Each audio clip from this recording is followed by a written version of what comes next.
నమస్తే అండి. నమస్కారం. మందులు లేనిదే పొద్దున బ్రేక్‌ఫాస్ట్ చేయకూడదు. అవును. మందులు లేనిదే ఈవినింగ్, మధ్యాహ్నం తినకూడదు. అవును. ఇవి వద్దు అని వాళ్ళకున్నా తీసుకోవాల్సిన పరిస్థితి. అవును. ఇప్పుడు వద్దు అనుకున్నప్పుడు పక్కన పెట్టేసేయొచ్చా?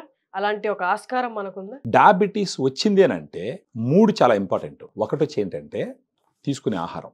రెండోది చేసేటటువంటి ఎక్సర్‌సైజెస్. మూడోది మనం ఈ గ్లూకోజ్ లెవెల్ పెరిగిందా, తగ్గిందా, కంట్రోల్‌లో ఉందా, తక్కువ ఉందా అని తెలుసుకోవడానికి చేయవలసిన పని ఏంటి? టెస్ట్ చేసుకుంటా ఉండడం. ఓకే. ఫ్రీక్వెంట్‌గా టెస్ట్ చేసుకుంటాం. హ్మ్. సో ఈ 3 డాట్స్‌ని గనక కనెక్ట్ చేసి క్లోజ్ చేస్తే గనక హ్యాపీగా లైఫ్ లీడ్ చేయొచ్చు. సో ఫుడ్ అని వచ్చేటప్పటికి బేసిక్‌గా మనం జనరల్‌గా తీసుకునే ఫుడ్. అక్కడ చాలా కాన్షియస్ అయిపోతాం మనం. ఇదే తినాలా, ఇంతే తినాలా అని కాన్షియస్ అయిపోతాం. కానీ ఈ ప్రాసెస్‌లో ఏమవుతది, శరీరానికి రావాల్సినటువంటి న్యూట్రియంట్స్ అన్నిటిని చాలా మిస్ అవుతాం మనం.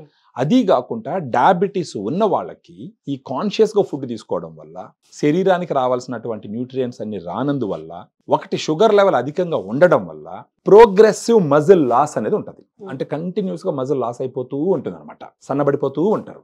అలా ప్రోగ్రెసివ్ మజిల్ లాస్ ఉందనుకోండి, బేసిక్‌గా డయాబెటిస్ అంటే ఏంటి? మన శరీరంలో చక్కెర స్థాయిలు. ఈ చక్కెర ఏంటి? మన శరీరానికి శక్తినిస్తుంది.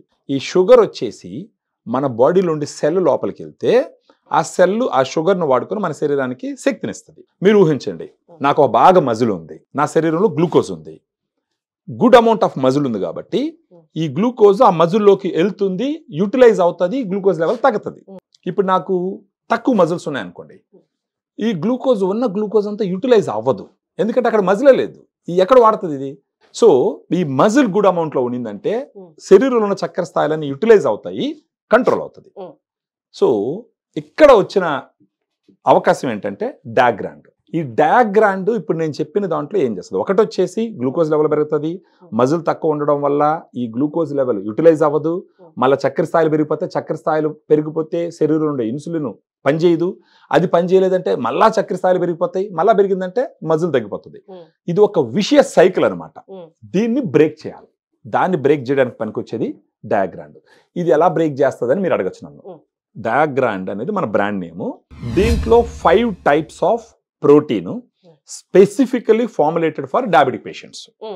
ఆ 5 రకాల ప్రోటీన్ ఇండియాలో ఓన్లీ డయాగ్రాండ్ లో మాత్రమే ఉంది. కావాల్సి ఉంటే ఇది నా ఛాలెంజ్, ఎవరికైనా సరే, ఎవరైనా సరే డయాబెటీస్ ఉన్నవాళ్ళు మెడికల్ షాప్కి వెళ్ళి మీరు ఏదన్నా ప్రోటీన్ పౌడర్ తీసుకునేటప్పుడు ఫస్ట్ మీరు అడగవలసిన క్వశ్చన్ ఏంటంటే, మెడికల్ షాప్ అతన్ని, మీరిచ్చే ప్రోటీన్ పౌడర్ లో ఎన్ని రకాల ప్రోటీన్ ఉందని మీరు అడగండి ఫస్ట్. మీరు అలా అడిగినారంటే అప్పుడు గాన ఆ ఫార్మసీలో ఉండే అతను గాన 5 రకాల ప్రోటీన్ ఉందని కానీ చెప్తే ఆ 5 రకాల ప్రోటీన్ ఏంటని అడగండి. నేను ఇప్పుడు దీంట్లో 5 రకాల ప్రోటీన్ ఉందని చెప్తున్నా.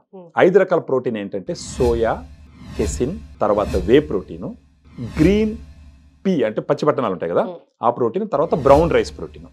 మీరు అడగచ్చు, అప్పుడు మార్కెట్లో ఉన్న ప్రొడక్ట్స్లో ఎన్ని రకాల ప్రోటీన్ ఉందని మీరు నన్ను అడిగితే 2 రకాల ప్రోటీన్ ఉంటుంది.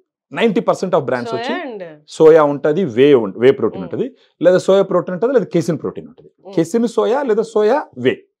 ఈ కెసిన్ వే ప్రోటీన్ ఇన్వేరియబుల్ గా ఉంటుంది అనమాట. అంతకు మించి బ్రౌన్ రైస్ ప్రోటీను, తర్వాత గ్రీన్ పీ ప్రోటీను అనేది కొంచెం తక్కువ ఉంటుంది. సోయా అనేది కామన్గా ఉంటుంది అన్నిటిలో.